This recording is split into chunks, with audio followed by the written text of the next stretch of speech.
Alors on continue, après avoir vu les styles de caractères qui servent à modifier certains mots.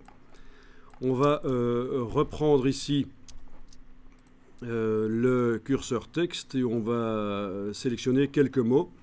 Et vous allez modifier. On va faire un autre style de caractère. Donc je vais passer en bold. Au niveau de la couleur, je vais changer la couleur. Donc je passe juste en bold et au niveau de la couleur, je vais chercher nuancier et je vais le mettre en rouge par exemple. Voilà. Donc on a certaines lettres qui apparaissent en bold rouge.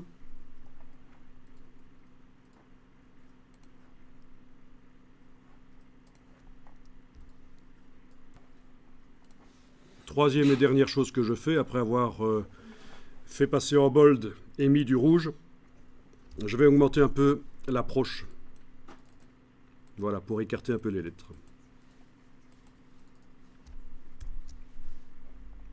Ok.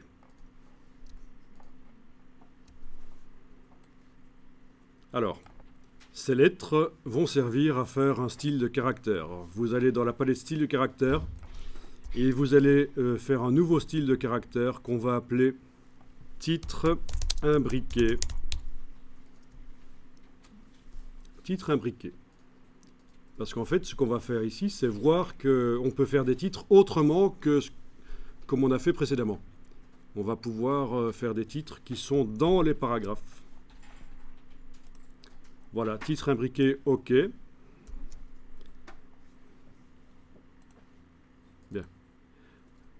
Cliquez sur le mot titre imbriqué, puis cliquez sur 100. On réapplique aucun style de caractère sur ces caractères-là. Ils nous ont juste servi à faire le style. Mais je ne veux pas qu'ils subissent le style, finalement. Ok, vous allez sélectionner un paragraphe. Enfin, je veux dire, mettre le curseur dans un paragraphe.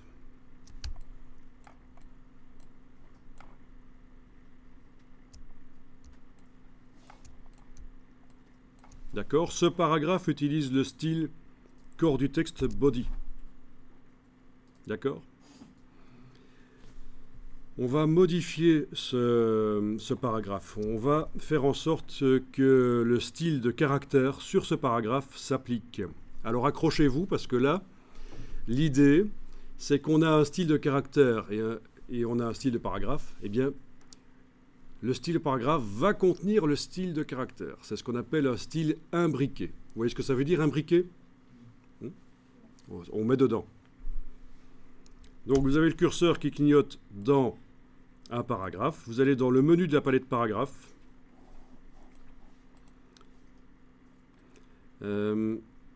Lettrine et style imbriqué. Bon, il y a différentes manières de le faire. Je vous en montre une ici. Comme d'habitude, j'aurais pu aussi créer le style avant. Enfin, je veux dire, ok. J'en dis pas plus. Donc, lettrine et style imbriqué dans le menu de la palette paragraphe. Vous avez ici deux parties, comme le titre l'indique. Ça concerne les lettrines, donc les grandes lettres qui commencent des paragraphes. On ne s'en occupe pas pour l'instant, ça on va étudier après. C'est moins simple que ça n'y paraît. Quand on veut bien faire les choses, les lettrines dans InDesign. Il faut hacker InDesign en fait, parce qu'il n'est pas très bien fait au départ pour ça. Et vous avez la deuxième partie, c'est les styles imbriqués. Et il y a aussi pour les lignes là. Vous allez maintenant cliquer sur Nouveau style imbriqué. Nouveau style imbriqué.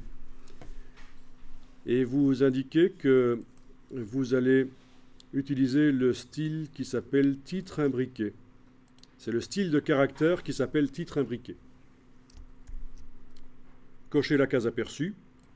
Vous voyez qu'il se met sur un mot, comme indiqué là.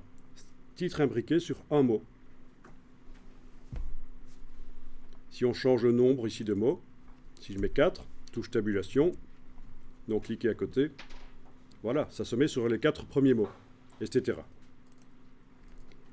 Et donc, grâce à ça, je vais pouvoir faire un titre qui est dans le paragraphe, en fait. Ceci, ça peut être un titre qui commence le paragraphe. Mais les titres, ils ont chaque fois un nombre de mots différents, et je ne vais pas chaque fois compter combien ils ont. Alors on ne va pas faire comme ça, on ne va pas faire sur un mot. On va plutôt choisir ici, sur un, taper 1 ici. Sur un quoi? Un caractère de fin de style imbriqué. Voilà, vous avez le style titre imbriqué qui se met jusqu'à ce qu'il rencontre dans le paragraphe un caractère spécial qu'on appelle un caractère de fin de style imbriqué.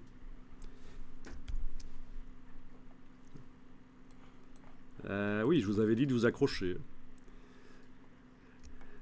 Étant donné que il n'y a pas de caractère de fin de style imbriqué, ben, le style s'applique sur tout le paragraphe, comme vous voyez. Ça vous paraît logique jusque-là? Bon, ben vous allez décider, tiens, le titre, il s'arrête où? Ok, on va dire qu'il s'arrête ici.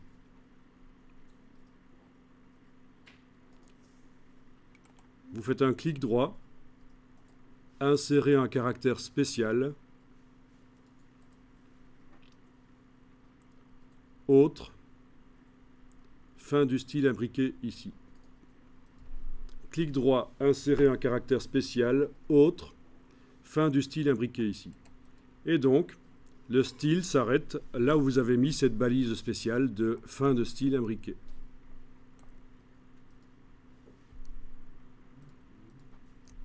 Donc ça vous permet de faire des titres. Par exemple, dans un autre paragraphe ici, je fais un titre différemment de ce que j'ai fait avant. C'est un titre qui sera dans le paragraphe.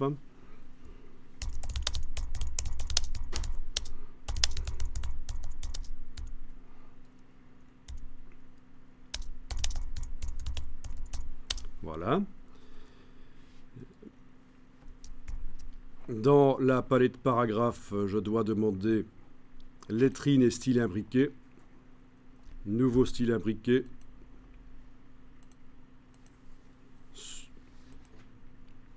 Sur un caractère de fin de style imbriqué.